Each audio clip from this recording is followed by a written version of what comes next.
khăm này khăm lên lột bát nữa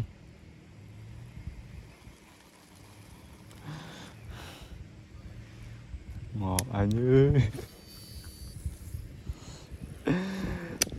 làm vô Việt bạn hoàng không được đấy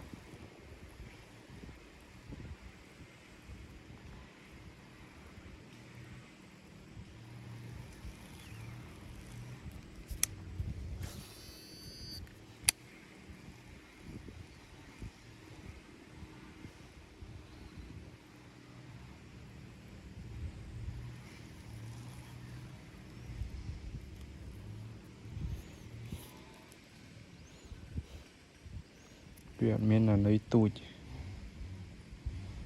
chẳng như đã nơi thông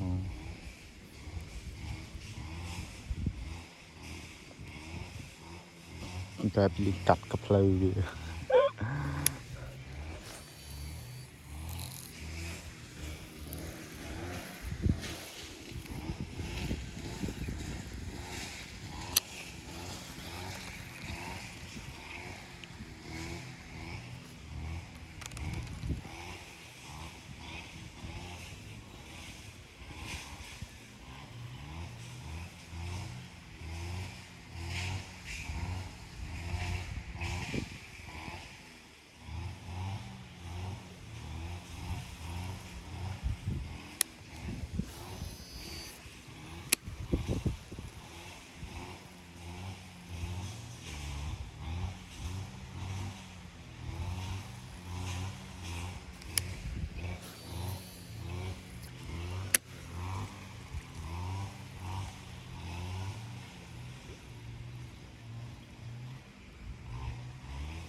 Trời, đã tranh khăm thế này